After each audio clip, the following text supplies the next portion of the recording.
Welcome to the Sample Chapter Podcast, the show where authors read a sample chapter from one of their books. Here's your host, Jason A. Meiske. Greetings and welcome to episode 78 of the Sample Chapter Podcast. Our guest this week is author and speaker Chris Clews.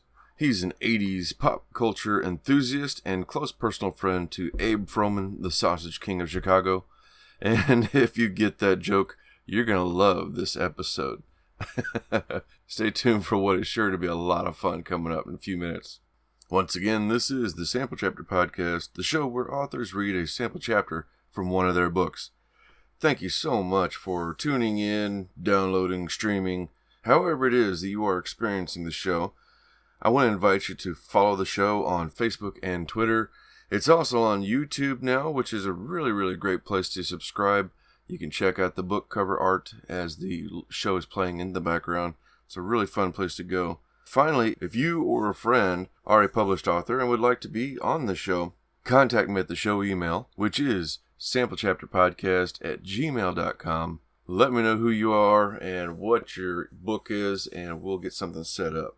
Oh my goodness, I don't know if you can hear it in my voice or not, but I'm a little more gravelly than usual. But it's very early in the morning. I got a big day ahead of me, and so I needed to go ahead and get up nice and early so I could get this all done and edited later on. Been doing a lot of celebrating here lately because as of last week, the last full week of July, my wife, I'm so proud of her. She finished her last day of college classes. She is now done with sitting in the classrooms, listening to teachers.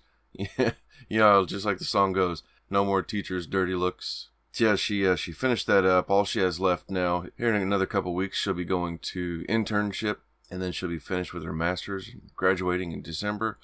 I'm so proud of her. She has worked so hard these last, oh my gosh, it's been like 7 years. And, considering that she spent 15, 16 years in the military before getting to retire early, and then now doing this, I mean, man, mad props to my wife. I'm so proud of her. And, we've been celebrating her last day of classes last week. We went to the New Theater in Overland Park, Kansas City.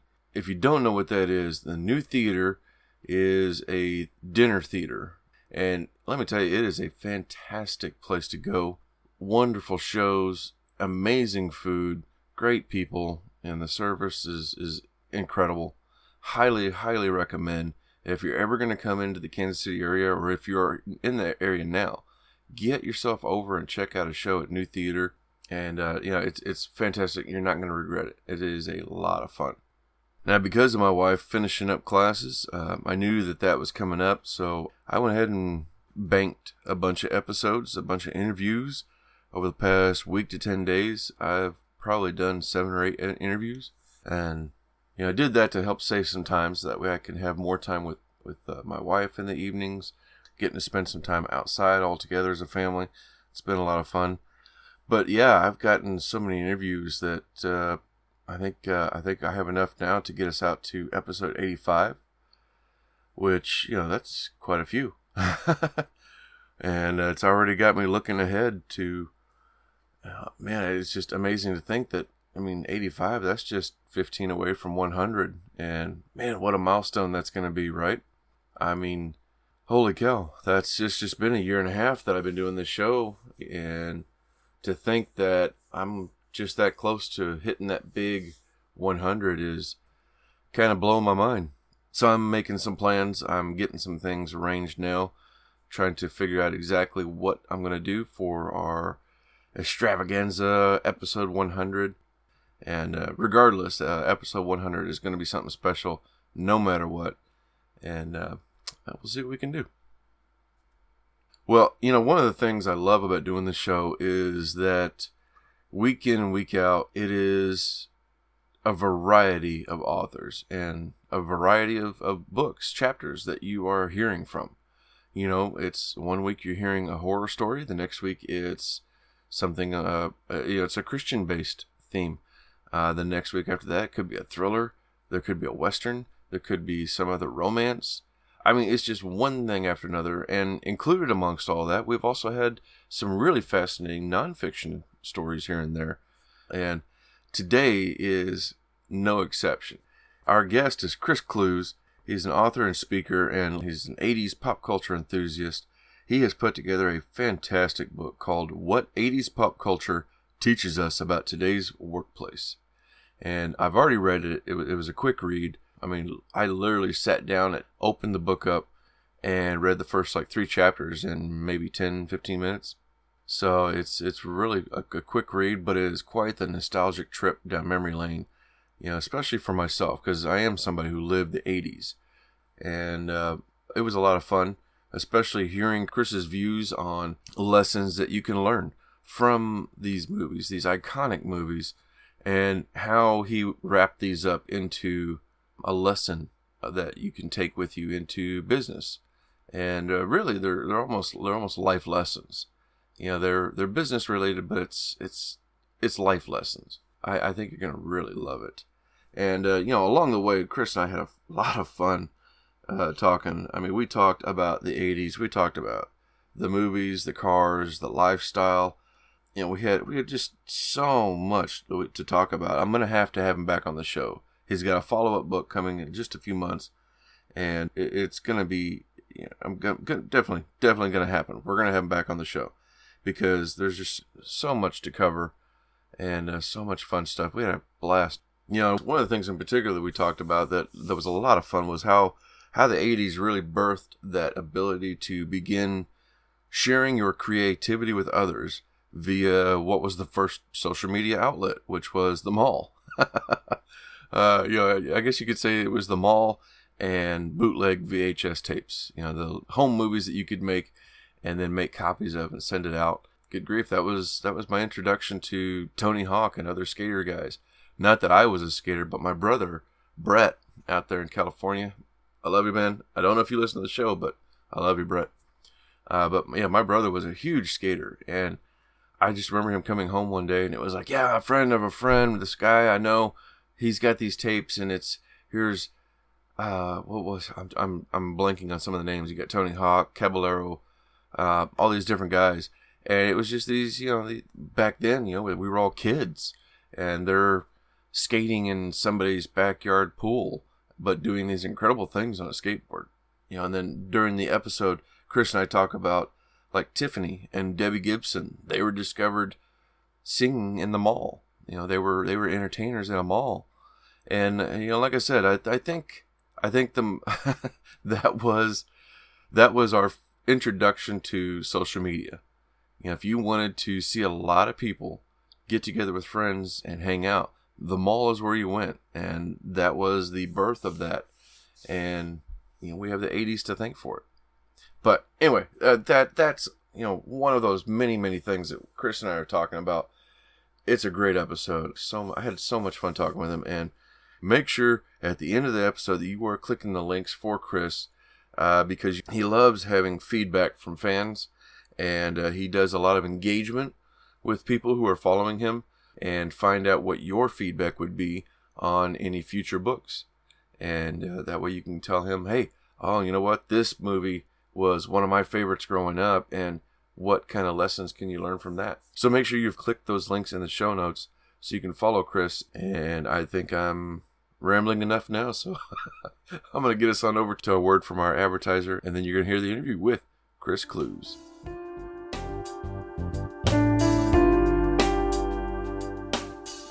Jason here.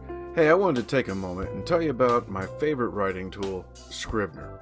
Now, I know you've heard about Scrivener because their writing software has been embraced by hundreds of thousands of other writers like you and I, from the novice to best-selling novelists. The reason we all use it is because of Scrivener's core concept to bring all the writing tools you use together in a single application.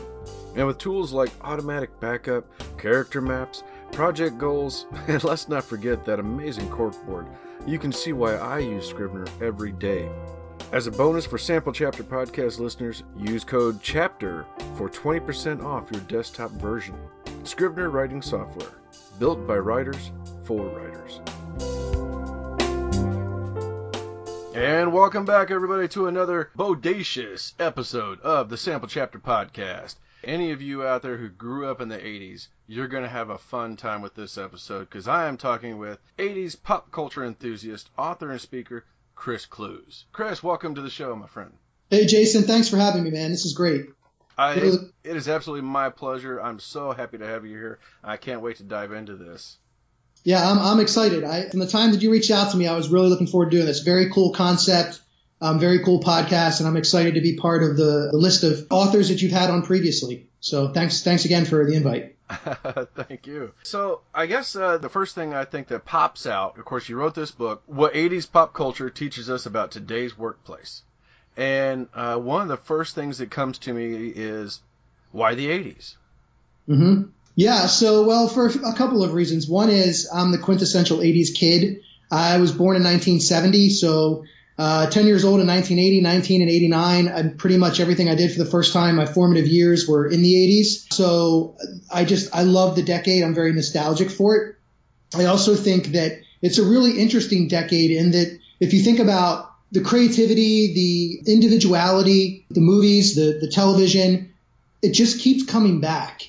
And I think part of it is because there was just this explosion of individuality in the 80s. People were beginning for the first time to kind of be who they wanted to be. There was a lot of different genres of music and movies and television, all of this stuff. There was something for everybody, I guess, maybe for the first time. And that's part of what makes the 80s super interesting to me. Oh, yeah. And, and it seems like the 80s was that time when the technology hit just right because, we got the VHS tapes hitting that boom. Movies were really exploding, so to speak, on screen. Movies like we've never seen before.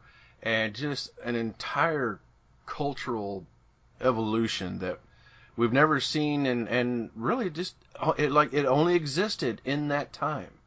Yeah, and I mean, I think the best way to kind of describe the eclectic nature of the 80s and why there was something for everybody is when you look at the top 40 music, which I do in my books as well. If you look at top 40 today or even in the 90s, into the 2000s, there were very few genres that made up the top 40. If you go back into the 80s, you just Google whatever you want, June 83 top 40 music. And what you'll find is the top 10 could just have this variety of stuff, everything from Debbie Gibson to Neil Diamond to Motley Crue to New Edition could all be in the same top 10. And you just I don't think there was any other decade like that where if you looked at that top 10, there was something for literally everybody. And I think that's what made it amazing. Yeah, absolutely. And it's from the movies, from the television, just so many good things. And of course, like you said, and the music. I mean, I'm still, and I don't know, maybe it's my age, but I've got so many different 80s playlists that I go back to all the time. I've got to listen to my 80s rock and roll and other music that's playing all the time. Yeah, and it's, when you mention the movies as well, there's something about the movies, and what it was really was that there was very limited avenues for movies to make money in the 80s. So, and what I mean by that is if you go back and you look at the box office, for example, the best movies were at the box office in the theaters for over 30 weeks sometimes. Mm-hmm. Once they were done with their run in a theater, there were very limited avenues and channels for them to make money. We came into, cable with HBO and Showtime, and that started to be an outlet for movies to make, a few extra bucks after they were out of the theater. And then there became, obviously, the video stores gave them an outlet. But if you remember the video stores, you'd go in there and it would say coming in 6 months. Yeah. What if you were waiting for it, and you would just wait and wait and wait for that movie to come in. That was really it. I mean, there was some international release, but not like today where if your movie isn't working in the U.S., you can release it in China and maybe you make another 50 to 60 million and try to cover your budget if it just didn't do as well as you had anticipated in the U.S. That wasn't as big of an option back in the 80s. And so it was really important that you had a great story, great character development, great acting, great dialogue, or people just really didn't care. And you had to sell a lot of tickets to make money. Remember, the tickets were $2. Mm-hmm. So you had to sell a lot of tickets to make money on your movie. And again, you didn't have a lot of avenues afterwards to continue to drive revenue streams like you do today. Yeah. Yeah, I still very vividly remember when my dad brought home our very first VHS player, and he had also been to the store and picked up The Terminator. That was our first rental, and then and then of course finding out, wait a minute, we can record what's on television, and so first thing we did, my mom, she was all excited because Romancing the Stone was about to come on HBO, and so that was the first thing we recorded. And then I remember just before Christmas, we got to open up Christmas gifts early, and my brother and I each got our own blank tape so we could record our own stuff. And and I remember being excited for that. It was like, oh yeah, yes, put that on extended long play. You could get at least 3 movies on there. Perfect. Absolutely. Yeah, we actually, I was lucky enough to have a little camcorder, and we made our own movie called California Bones. We just destroyed my mom's backyard in her house, but we had a great time doing it. I wish I still had the tape. I don't know what happened to it. Every time I go home to Baltimore, I look for it. I can't find it. I don't know what happened. Somebody might have, had it at their house, and now it's probably gone. But I'd like to watch it again because I know how incredibly bad it was, and that would just make it amazing. So. Absolutely. Yeah.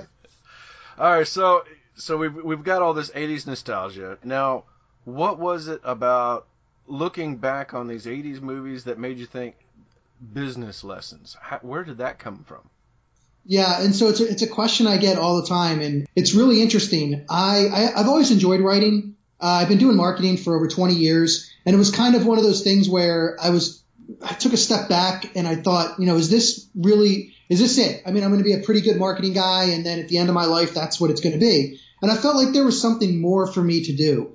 And I was having kind of like a little bit of a self-pity party of one at my house on a Saturday afternoon, laying on the couch watching The Breakfast Club. Because whenever, that's one of my go-tos whenever I feel like I just need to unwind and forget about everything. So I'm watching The Breakfast Club, and there's the moment in the movie where Bender, takes the screws out of the door. Principal Vernon asks what happened. And, he says, screws fall out all the time. The world's an imperfect place. And I just kind of sat up. It hit me. It resonated with me because I was feeling in an imperfect place at the time. And I thought, the business world's an imperfect place too. And I decided to write an article and post it on LinkedIn called What the Breakfast Club Taught Us About the Workplace. And I woke up the next day and I had all these likes and comments, people from all over saying, this is awesome. I really enjoyed it. Great idea. And I thought, okay, I didn't expect this, so maybe I should just go ahead and do another one. So I wrote one on Ferris Bueller and work-life balance and got an incredibly good response again. And I thought maybe there's something here. So I decided to write 8 more of them and self-publish a book. My buddy, Jim Zielinski, great graphic designer, he helped me design the book cover. We went through this whole process together for the first time. We'd never done a book before. And we got it out on Amazon in May, I think it was May 22nd of 2018. And then at that point, I decided, what else can I do with this? And I built a website and started promoting myself as a speaker. I love to be on stage. I was on stage as a kid. And now we're here today. I have a second book that's with a publisher. I actually have a publisher now, which is great. I have a second book, and I have a speaking agent, and I'm speaking at conferences and events about what 80s pop culture can teach us about the workplace. So it's really evolved into something pretty incredible, and I'm super excited about it. Oh my gosh. Yeah, that's amazing. And it's wonderful that you had one of those moments that you recognized what you had, you went with it, and then as it started to grow, you got to kind of step away. Because I'm guessing you're no longer working during the day in marketing? Yeah, so I made that decision about a month ago. I took the leap of faith. And it's something that you have to do if you're passionate about something.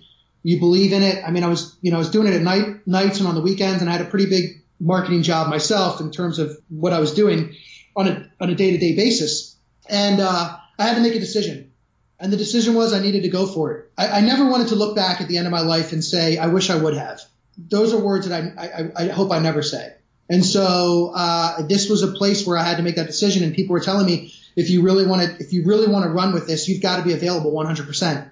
So that's what I did. And here we are, a year and a half later, and I left my job about a month ago, and I'm a year and a half into doing this as kind of something that was a passion project that's turned into my full-time job. Wow, that's awesome. Yeah, I mean, you got this is a show full of authors who, some of them some of the authors I've talked to they took that chance early on. They knew what they wanted to do and they went for it. And I'm just like green with jealousy, because for me, it wasn't until I was becoming a grandpa before I was just like, crap, I'm getting older. I got to get busy with this stuff. And I wanted to be an author by now and like living well. And like, what's grandpa do? Oh, he's a writer. He's got all these books, you'll read them when you get older.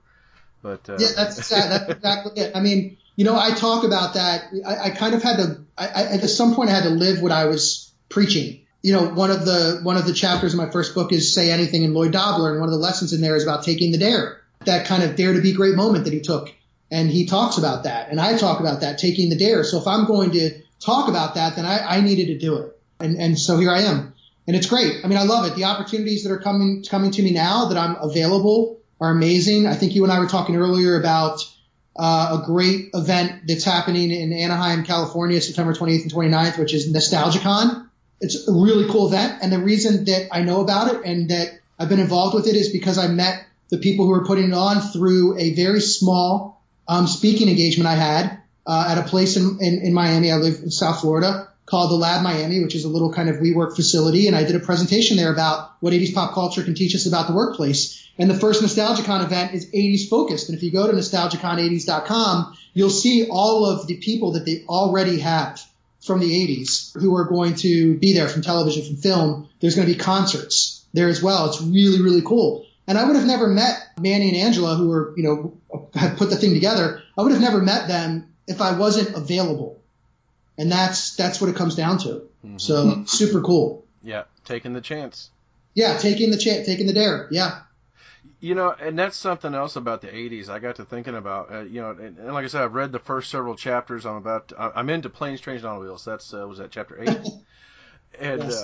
I'm up to that right now. And one of the things I kept thinking about was, with the lessons learned and all, I started realizing, like, man, it seems like the end of the 80s, it seems like that was when people started to really reach for their dreams, and it was because of, again, technology is changing. We've got all these movies and things telling us, hey, reach for your dreams. And it seemed like that at the end of the 80s, that's about the time, like the people like our parents, the baby boomers, we started getting away from one career for your life.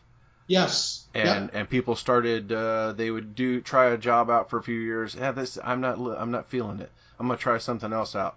And doing that, like we're looking for different jobs and looking for our identities now. And it seems like that kind of came out of that 80s golden era of reach for your dreams, go for that thing, take the chance. Yeah, I think you're right. And I do think that it was the beginning of more opportunity for more people. We saw that again in the different types of creative endeavors that were happening in the 80s and then, moving into the 90s. But really the 80s was that explosion where people said, I can do this. I can do this. And they had it in their hands. I mean, those camcorders were kind of the first thing where people could actually film at their house. They could go do this on their own. That was a really cool moment where, you didn't have to be in Hollywood, and be part of a big film crew to be part of the whole experience. You could actually film something at your house and try to get noticed that way. And I think you're right. I mean, it was a time for that people really began to not just dream but believe that they could do it.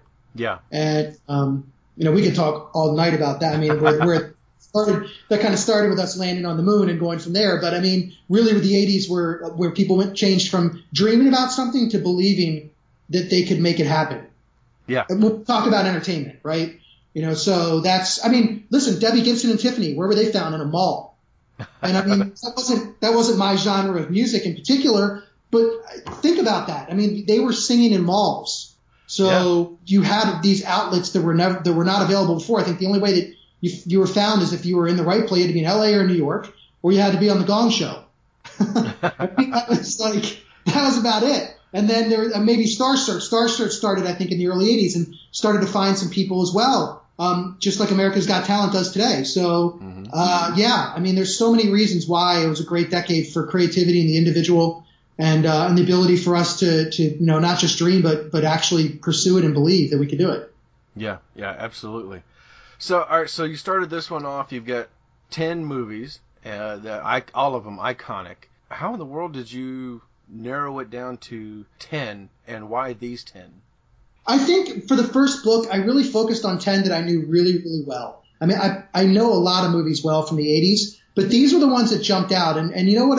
What's interesting is I would start thinking about movies that I thought might have a really good workplace lesson, and I'd work backwards. And then I would go and I would look on IMDb, and I would start looking at the movie quotes from those movies and just skimming the movie quotes until one jumped out where I thought, that's a quote or a scene that could actually teach us a really cool lesson about the workplace.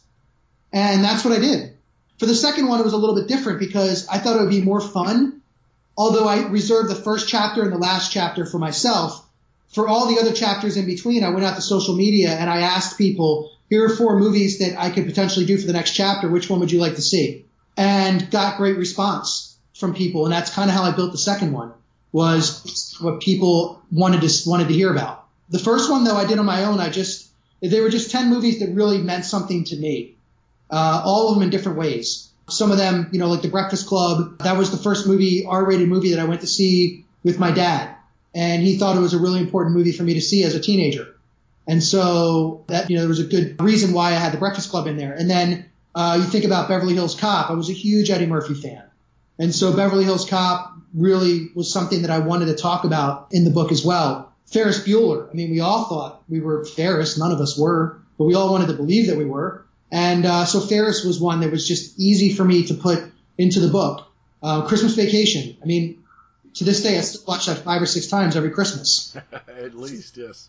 And that was a timing thing because the first one I did, The Breakfast Club, I did in early November. And I did Ferris Bueller, and then it was about December 10th, and I thought I should do one for the holidays. Christmas Vacation would be perfect. And I did that one more based on timing than anything else. And turned out it had some great lessons in it. Yeah, absolutely. So you've got this first one is already out. The second one you're working on now. When can we expect this? And how many more movies will be in this one? Yep, you're right. The first one's on Amazon, available on Amazon. The second one will be 10 more movies from the 80s, and it will more likely be available for pre-order or pre-sale sometime in September, and then likely be available to purchase in October. The goal is before the holidays, for sure. And that's from the timeline I've gotten from the publisher. That's a no-brainer for all of us, and so that'll definitely be the case. But as we get closer, I'm happy to share that with you, and it'd be awesome to maybe, dive into the second book a little bit once we get to September. But that's 10 more movies from the 80s. And again, kind of a little bit of engagement with people on social media about which movies I should pull lessons from, which was a lot of fun for me. Because seeing what people were really, really passionate about in terms of the stories and the movies was so cool. And it challenged me a little bit to think, okay, how do I build lessons out of this particular movie? And I loved it. So I can totally see a continuation of this series. And once you've worked out all of your workplace ones, then, okay, now let's see, what can the 80s movies tell us about love? Yeah. And go from there. And what can they teach us about friendship? And go from there. And I mean, man, you got quite the catalog I could see coming up for you. My goal is, if I could replicate Chicken Soup for the Soul in some form using 80s pop culture and maybe down the road other pop culture, but 80s pop culture, it would be amazing. That'll be great. You're going to start your own, have a little farm here with the Chicken Soup 80s pop culture kind of thing. And oh yeah, I'm looking for people to write this book for me. It'd be amazing. Yeah. I mean, that'd be so much fun. Oh my gosh. Yeah. Well, this is some really cool stuff, and Chris, I hear that the proceeds to your books, you've got a portion of that going to a charity. Is that right? Yeah. So I'm a huge animal person. Thanks for bringing this up, by the way, Jason. And I actually had the pleasure of meeting the director of the SPCA International when I was at Dreamforce in Salesforce, huge conference in San Francisco a couple years ago, and I always wanted to do something with them. And so once I published the book and I started doing some speaking, I do donate a portion of the royalties from my book and a portion of my speaking fees to the SPCA International. And one of the great things that they do is they actually work with the military to reunite, usually dogs for the most part, reunite the dogs that military people, men and women or soldiers in theater or even on a base have become very close to, and then they have to come back to the U.S. They actually reunite them. They've done hundreds of these, which is really cool and really awesome because in the past I'm not sure that was something that could be done, and now they've actually made that happen. So it's a really great program. They're really great people. They're working super hard on animal rights, and then tying in the military piece of it for me is just perfect. That is really, really awesome. My wife and I are both prior military, so this really hits home, and that is a really cool thing. Say again, what's the name of it, and is there a website that people can go to? Yeah, it's the SPCA International, and the website is spcai.org. All right, and that'll be. I'll make sure and put some links in the show notes for that as well, because that is just such a cool thing, and I really appreciate that. As you're growing, you're giving back for something to help others. This is really, really cool, man. Thanks, I appreciate it. Yeah, they do great work all over the place, but there's the military piece, and then there's some other pieces as well. So yeah, definitely check it out. Thanks. Sweet. Well, all right. So something just totally off topic then. How about 80s vehicles? I was interested thinking about this earlier. I actually started talking with my boss about this. What would be your 80s vehicle if you could pick one to have for yourself? Wow. That's a great question. Let me preface this, and it can be movies or TV. Yeah. Gotcha. Okay. Wow. Okay. Good. Yeah. So, because I was thinking, I had a Delta 88 Oldsmobile 1977 that was handed down to me, called the Beast, and it was a beast for sure. And we tried to jump railroad tracks with it, which is a whole other story. But I know that feeling. I know that feeling. Yeah. I mean, I talk about that in my second book about just getting that car at the top of a hill and going 80 miles, 75 miles an hour straight down the hill to jump some railroad tracks, and how incredibly stupid but amazing it was. Oh, yeah. So yeah, I would say, wow. I mean, right off the top of my head, a flying DeLorean would be pretty cool. At the end of Back to the Future, where they fly away to 2015, that would probably be my first choice. Would be the DeLorean if I was looking at the movies. It's an easy option, but it certainly wouldn't be the family truckster, that's for sure. Absolutely. Yeah, if I could pick from any decade, for me it would definitely be the Mach 5 Speed Racer. If I had unlimited funds, I would totally have my own replica that I would be driving around town. But if I had to stick with the 80s, I'd have to go with Kit. Just because it's nice to Kit, I'm tired. You drive home tonight. We're coming close to that. Yeah. That's a good choice too. And then on top of that, if you did choose Kit, then you would probably still be doing concerts in Germany. That's part of my ultimatum. That's what I'm working towards. So. You have a singing career in Germany. I mean it's. I think now that I think about it too, the DeLorean would be one. But honestly, I always would have loved to have a land speeder because.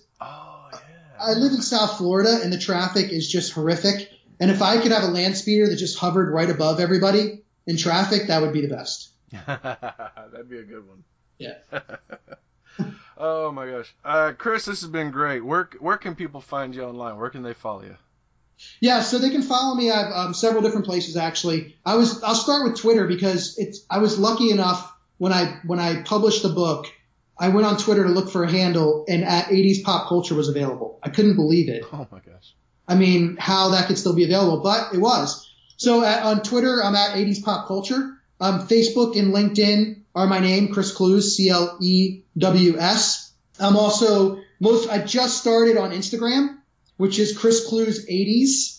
So, which is 80s. And so those are the 4 social media channels that I have right now: Instagram, Twitter, Facebook, and LinkedIn. And Facebook and LinkedIn, you can find me just in my name. ChrisClews.com, the most important one, yes. ChrisClews.com, ChrisClews.com. That's where you can keep up with the different events and conferences that I'm speaking at, book signings, podcasts, like the Sample Chapter podcast, pictures, photos from different things that are going on, and just current information about me and what I'm doing. Perfect, man. This is awesome. And of course, everybody, as always, there will be links in the show notes for all of this. That way, once you're done listening, click on that link and follow Chris. pick up a copy of the book for yourself. It's a quick read. It's a lot of fun, and it's quite the memorable one. I mean, you've heard us talking. We've had just going down the memory lane and all the things that this is bringing up, and the lessons. Most importantly, the lessons, which is great, man. This is a lot of fun, and I'm so happy you came on the show. Thank you so much for coming. Yeah, man, I loved it. I'm loving this. And by the way, you don't have to wear parachute pants and a members only jacket to read the book. Please, I highly advise that you don't. So, yeah. No, I'm wearing ripped jeans, and I got my denim jacket hanging up here behind me, so I'm good with that. Yeah, that's all right. Thank you again, Chris. Ladies and gentlemen, it is that time for me to step aside, and I'm going to hand the floor over to my new friend, Chris Clews, with his book, What 80s Pop Culture Teaches Us About Today's Workplace. All right. Thanks, Jason. I really appreciate it. So everyone in the audience, I really appreciate you guys listening. I'm going to read Chapter 8 from my book, What 80s Pop Culture Teaches Us About Today's Workplace. And Chapter 8 happens to be Stand By Me, which is one of my favorite 80s movies. And what I really love about this movie, there's a number of things I love about it, but one of the things I really love about it is that I think when people think of Stephen King, they typically think of horror, but I would argue that some of his best writing is really about life, and Stand By Me is a really great life lesson movie. The Green Mile and Shawshank Redemption, all by Stephen King. If you didn't know this today, hopefully I provide you with a little bit of a knowledge nugget about one of my favorite authors. So I'm going to jump into Chapter 8, Stand By Me, from What 80s Pop Culture Teaches Us About Today's Workplace. All right. Mickey's a mouse, Donald's a duck, Pluto's a dog. What's Goofy? That's Gordy. Stand By Me. It was August of 1986, and I was preparing for my junior year of high school by getting lines shaved into the hair on the side of my head and coloring them green for effect. Yes, I did that. Mercy. With the end of summer rapidly approaching, the box office was still awash with blockbusters. Yes, in those days of 80s yore, movies actually stayed in theaters longer than a fortnight. In fact, some continued to sell tickets for months before eventually going the way of the VHS tape and the coming soon board with the white plastic lettering in your local video store. The Fly, with the gracefully aging Jeff Goldblum, the sci-fi horror classic Aliens, and the wax-on, wax-off of Karate Kid 2 were amassing massive sales of $3 movie tickets. Oh, and lest we forget, the world is being introduced to Maverick, Goose, and Iceman in the American classic Top Gun. The top 40 in music was once again proving that the 80s most certainly had something for everyone. The classic sounds of Stevie Winwood reverberating through Higher Love, the one-hit wonder Jermaine Stewart with his super catchy Ode to Morals and We Don't Have to Take Our Clothes Off, Peter Cetera, who was essentially the John Williams, the Star Wars composer, of the Karate Kid trilogy with his latest love ballad, The Glory of Love, and the female alt-pop band Bananarama with its smash hit Venus. Now that all of these are in your head once again, I'd be remiss not to mention that the most innovative of songs in 1986 and one that launched a new sound that is often replicated but never duplicated, as someone once said. Run DMC and Aerosmith combined their massive forces for a rap rock remake of Walk This Way. Mind-blowing genius for that time. Television gave us the first attempt at a new network since 1967 with the launch of the Fox Television Network, which immediately hit it big with Al and Peggy Bundy and Married with Children. Fun fact, Al Bundy, a.k.a. Ed O'Neill, is Jay Pritchett in Modern Family, which will also go down as one of the greatest sitcoms of all time. Other awesome shows that premiered around this time in 1986 were Alf, the lovable alien life form with an attitude who was pushing the FCC envelope every evening, L.A. Law, which was drawing in huge ratings with its version of Baywatch in the courtroom, and one of my favorites, Perfect Strangers with Bronson Pinchot. Highly, highly recommend for a binge-watching session. We also said goodbye to some all-time greats with Different Strokes, what you talking about, Willis? The Love Boat, Love and Exciting and New, Benson with the incredibly talented Robert Guillaume, and The Fall Guy with Lee Majors and Heather Thomas, the latter of whom spawned one of the great 80s posters. I had one or two. Stand By Me starring River Phoenix, Will Wheaton, Jerry O'Connell, Corey Feldman, and Kiefer Sutherland, and directed by Rob Reiner, hit theaters on August 8th of 1986. Originally a short story by Stephen King titled The Body, it was included in his book Different Seasons, which also spawned the absolutely amazing Shawshank Redemption. The coming-of-age comedy drama follows 4 junior high school boys, Gordy, Chris, Vern, and Teddy, who go on an adventure to find a missing neighborhood kid whose body is supposedly located somewhere near the railroad tracks. The story takes place in the fictional town of Castle Rock, Oregon, over Labor Day weekend in 1959. The movie is narrated by Richard Dreyfuss, who is actually the main character, Gordy, decades later. He's now a published writer recounting their journey after reading that Chris, played by River Phoenix, has been stabbed to death trying to break up a fight at a fast food restaurant. It's Rob Reiner telling a classic Stephen King story, and the result is an introspective and nostalgic look at the friendships we all had during our late-stage childhood years of wonder, adventure, and innocence. It was a time in our lives when every summer day seemed to literally last forever, and each school day did last forever. Those were the friendships that taught us many of the lessons we would later use to help us succeed in the workplace. And as Gordy so eloquently states at the end of the movie, I never had any friends like I did when I was 12. Jesus, does anyone? So what can our four brazen and adventurous but innocent and naive 12-year-old boys teach us about today's workplace? There really are no stupid questions. During their journey, the boys are sitting around a campfire in the woods discussing the important topics of the day, such as what food would you eat if you could eat only one for the rest of your life, which according to Vern is cherry-flavored Pez, no question about it. And why they never get anywhere on the show Wagon Train. They just keep on wagon training, Gordy says in frustration. And then the conversation turns to Goofy, when Gordy asks, all right, Mickey's a mouse, Donald's a duck, Pluto's a dog, what's Goofy? Teddy replies that Goofy is definitely a dog, to which Chris says, he can't be a dog, he wears a hat and drives a car. At this point, Vern chimes in with, God, that's weird. What the hell is Goofy? On the surface, it would seem that Goofy is a dog, and asking what he is would be the definition of a stupid question. But this is where we get our lesson. Sometimes the question with what appears to be the most obvious answer is actually the best one to ask. It's the one that ultimately prompts the largest discussion and can be the beginning of a robust brainstorm. I think back to the first acronym I can recall, which was KISS, or Keep It Simple Stupid. I'm not even sure they're allowed to use that in schools anymore, but it always stuck with me. Unless we're in a room full of Neil deGrasse Tysons, when we ask complex questions during a business meeting, they often go unanswered. Or worse yet, each person tries to top the other by answering with a consistent string of nonsense buzzwords that would make Lewis Carroll, the author of Jabberwocky, a poem built on a foundation of nonsense words and phrases, feel a tinge of envy. You know the person who says, let's table that while we drill down into these bowling pins and see if we can move the needle with limited bandwidth. But for now, let's take it offline because I need a bio break. So make sure to put a pin in it and ping me later. Everyone nods in agreement, and you're on to the next topic without actually answering the question. Stupid questions with what appear to be simple answers create an environment in which everyone feels they can contribute and perhaps provide the answer the team or the business needs to move forward. It lessens the impact of buzzword Bob, and when everyone contributes, you may actually discover that the simple answer isn't so simple. And this may actually help you uncover the differentiator, messaging, positioning, or product that will ultimately lead to the success of your team and your business. So, what the hell is Goofy anyway? Goals are achieved by embracing individuality over conformity. Quote, we knew exactly who we were and exactly where we were going. It was grand, end quote. Gordy. When Vern said to the others, you guys want to go see a dead body?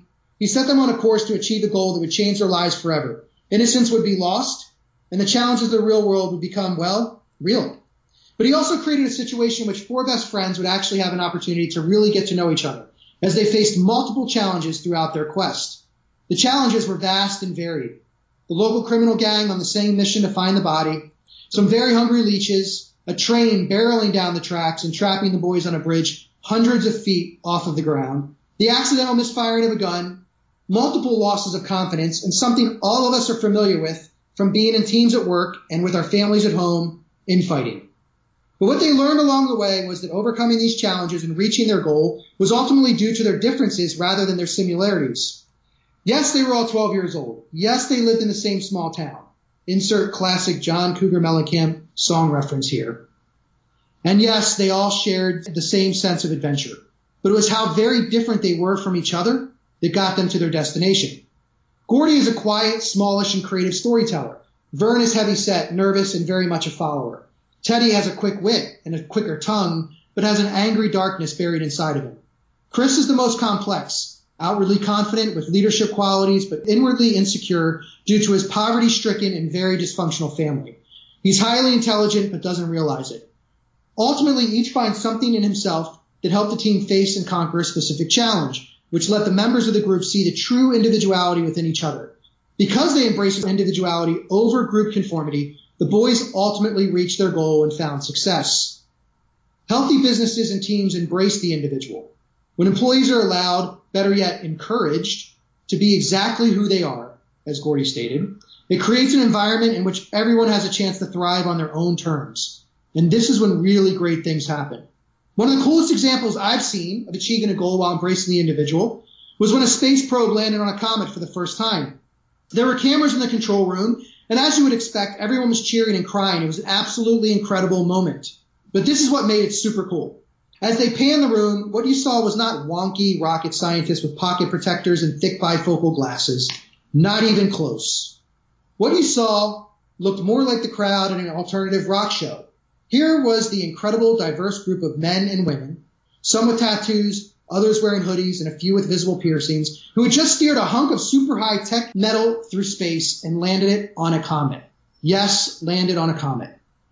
I'm guessing that most of us don't land things on space rocks for a living, although we might sing Space Age Love Song by Flock of Seagulls from time to time. But we and our teams do have goals to achieve.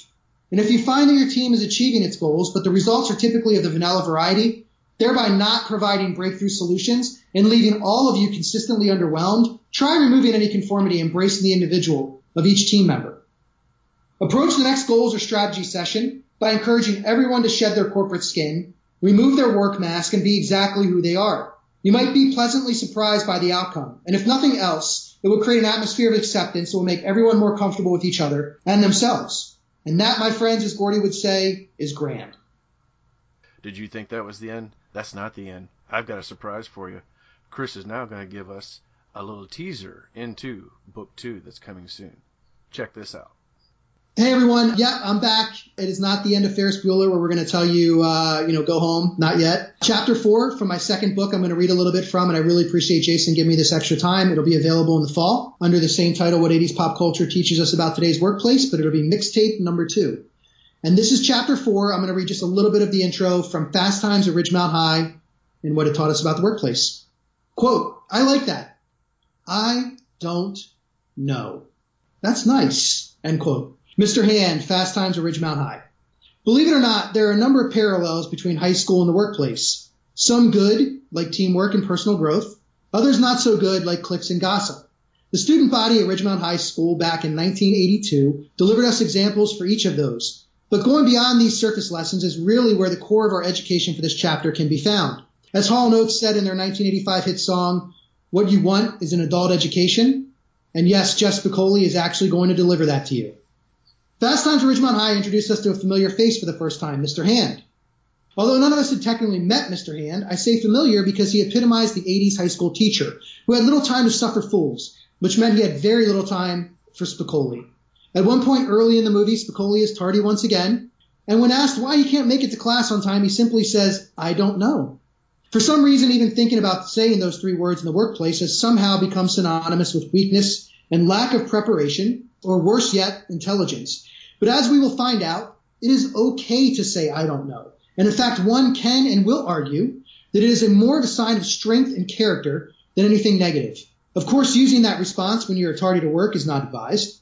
More and more, we are hearing about toxic work environments and toxic leadership. It goes without saying that toxic is not a word that you ever want associated with you or your company, unless it's followed by the word Avengers in the 1984 Troma Entertainment cult classic, The Toxic Avenger. And even then, maybe not so much. As we know now, when employees do leave, they are usually leaving their manager or the company and not the job. When Spicoli was trying to explain a piece of American history and said, so what Jefferson was saying was, hey, we left this England place because it was bogus. So if we don't get some cool rules ourselves pronto, we'll just be bogus too. He was actually onto something for today's workplace. In the past, the employer typically had the upper hand when it came to leverage over the loyal employee who stayed for 25 years.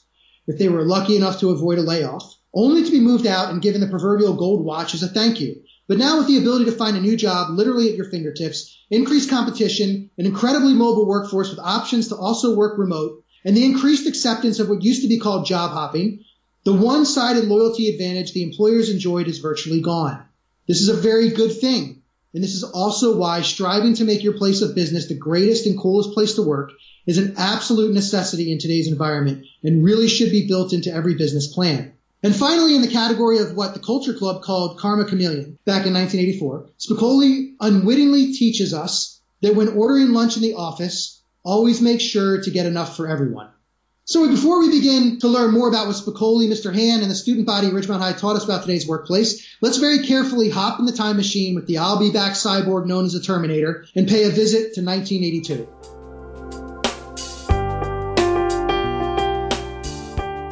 And that was Chris Clews with the sample chapter from his latest book, What 80s Pop Culture Teaches Us About Today's Workplace. Plus, you got a bonus sneak peek into his follow-up, which is coming in just a couple of months. Hey, click the links in the show notes for Chris, the con and charity that he talked about, as well as all my show sponsor and friends. I really appreciate when you click on those links. And definitely, we're going to get Chris back on the show, so make sure you hit that subscribe button as well so that you don't miss out on that, as well as next time when we come back with a new author, a new book, and another sample chapter. Thanks for tuning in, everyone. We will see you again next time. Take care.